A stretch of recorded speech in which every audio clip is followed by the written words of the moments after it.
Danes v Pomurskem dnevniku policist oropal banko.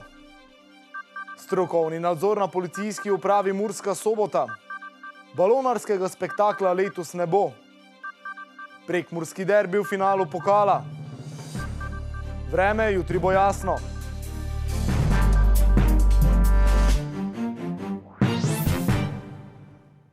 Spoštovane gledalke, cenjeni gledalci, lepo pozdravljeni. V Prekmurju še vedno odmeva rop bančne poslovalnice na Cankovi, ki jo je oropal policist. Za njim se je v lov podalo več domačinov, na koncu je vztrajal eden, ki je zaradi lažjih poškodb pristal v bolnišnici. Storilec je na koncu sodil sam. Na skoraj kilometer oddaljeni zelenici od prizorišča ropa so včeraj popoldne policisti nadaljevali preiskavo. Iskali so naboje, ki so bili izstreljeni med begom in tik pred smrtjo roparja, sicer policista na Mursko-Soboški policijski upravi. Samo sem čula 3 strele, pa to je vse. 44-letni ropar je od bančne uslužbenke izsilil denar. Ko je stopil iz poslovalnice, je bilo tam večje število domačinov. In ko je prišel iz banke, vedno je seveda postala malo gužva, zunaj so stali neki ljudje. In ko so vedeli, da je pač ta neznani storilec oziroma ropar se pognal v beg, so se skupina ljudi pognala za njim, vendar je potem izvlekel pištolo in so se v bistvu zaustavili, prestrašili, kar so naredili tudi pravilno. Najdlje je za njim vztrajal 57-letnik iz Gornjih Črncev in to kljub temu, da je ropar proti njemu večkrat ustrelil v tla. Med njim je bil tudi eden občan iz občine Cankova, sicer iz romske skupnosti. In mislim, da je s tem trenutku, ki se pa ni zaustavil in je za pobeglim storilcem tekel je cirka 500 do 1000 metrov do neposredne bližine igrišča. Pri tem je tudi prišlo do streljanja. Izstreljenih je bilo nekaj nabojev, cirka 3. Prišlo je tudi do fizičnega kontakta oziroma obračunavanja med pobeglim storilcem in tem občanom, ki je pač stekel za njim. Tako da je tudi ta oboroženi z pištolo udaril občana iz naše občine in 2-3krat po glavi. Načrt, da bi pobegnil s kolesom, ki je bilo skrito v bližini nogometnega igrišča, se je tako izjalovil. Pogumno, nespametno, kaj si mislite? Pogumno. Jaz se ne bi naprimer. Če je že pištola bila, veš, da ne bi kar za njim neki leto ali pa kaj nekaj tega. Ne? To se mi zdi malo nerazumljivo v bistvu. Ne? A takšen je pač njegov karakter, pravi žena junaka, ki se zaradi lažjih poškodb zdravi v Mursko-Soboški bolnišnici. Fejs smo ponosni na očo fejs. Imamo ga fejs radi, pa v nas, mi pa njega. Mene je to prezadelo fejs. Prezadelo me je fejska. Ne sem niti znala, kje je. Ja. To samo na jednog.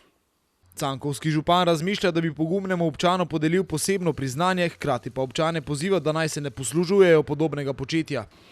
Skratka, poleg tega dejanja bi jaz pač na tem mestu res izkoristil, da ta občan iz občine Cankova je res pokazal izredno mero zavesti državljana Republike Slovenije, vendar pa istočasno menim, da je bila sreča v nesreči, ker bi se lahko še zgodilo bistveno bolj tragično.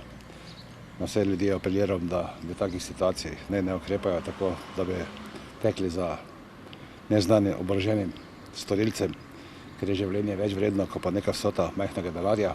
Te posledice so bile tako najhujše za policista, ki so ga v ropanje očitno prisilili finančni dolgovi. Njegova stiska je bila očitno tako huda, da je po neuspelem pobegu svojo službeno pištolo uperil vase.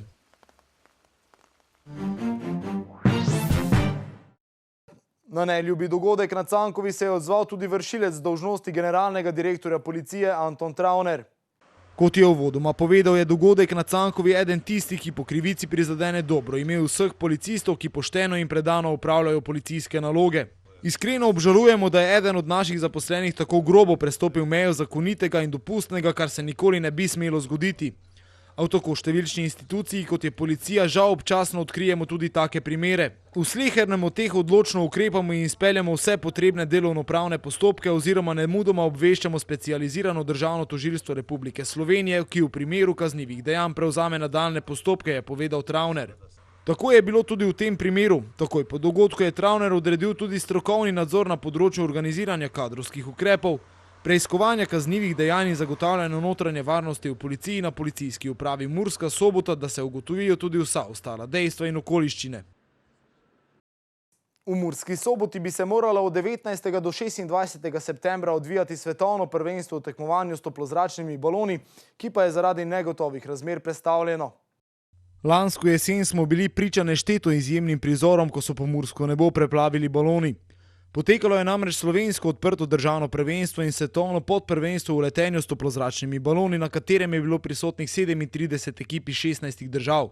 Obenem je bila Murska Sobota izbrana tudi za gostiteljico 24. svetovnega prvenstva v tekmovanju s toplozračnimi baloni, ki bi se moralo odvijati od 19. do 26. septembra letos.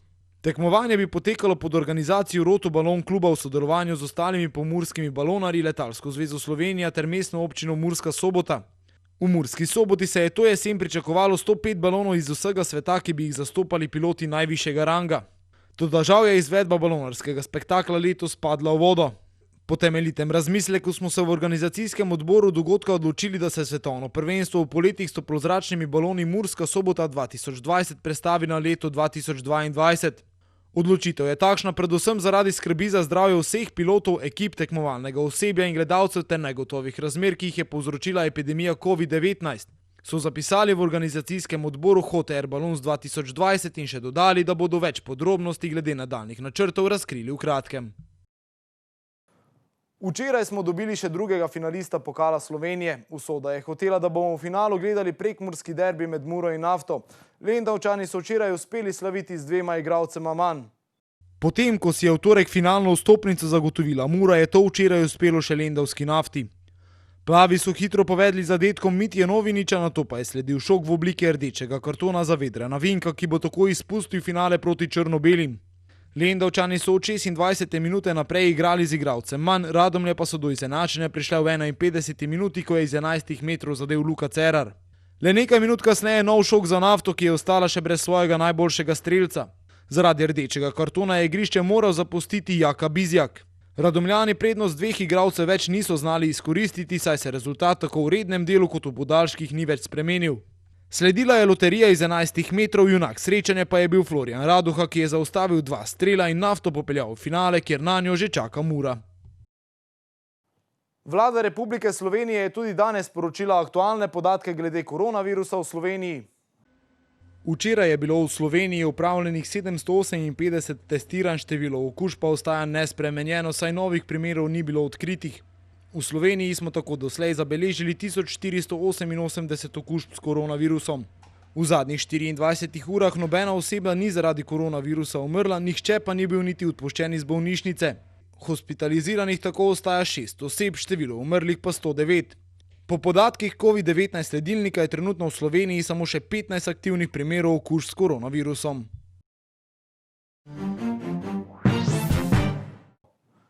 Jutri bo precej jasno, nekaj več oblačnosti bo le v hribovitih krajih zahodne Slovenije, tam bo možna kakšna kapla dežja, več o vremenu pa v vremenski napovedi. Danes smo imeli delno jasen dan s temperaturami okrog 23 stopinj Celzija.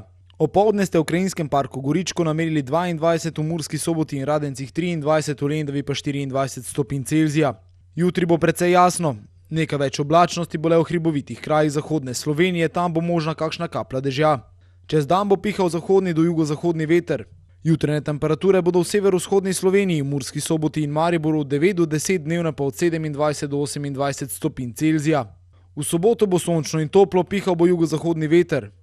V nedeljo se bo oblačnost spet povečala, nastajale bodo krajevne plohe in nevihte.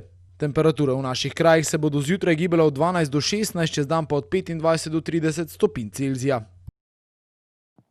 Spoštovane gledalke in gledalci, ponovno vas pozivamo k upoštevanju nasvetov strokovnjakov in ukrepov vlade. Zato si redno umivajte roke, kašljajte in kihajte v robček ali rokav, redno zračite prostore in držite razdaljo 1,5 metra. Vse, kar je potrebno, pa boste vsak dan sproti izvedeli v Pomurskem dnevniku. Hvala, ker ste bili z nami v našo družbo, pa ponovno vabljeni prihodnjič. Bodite z nami.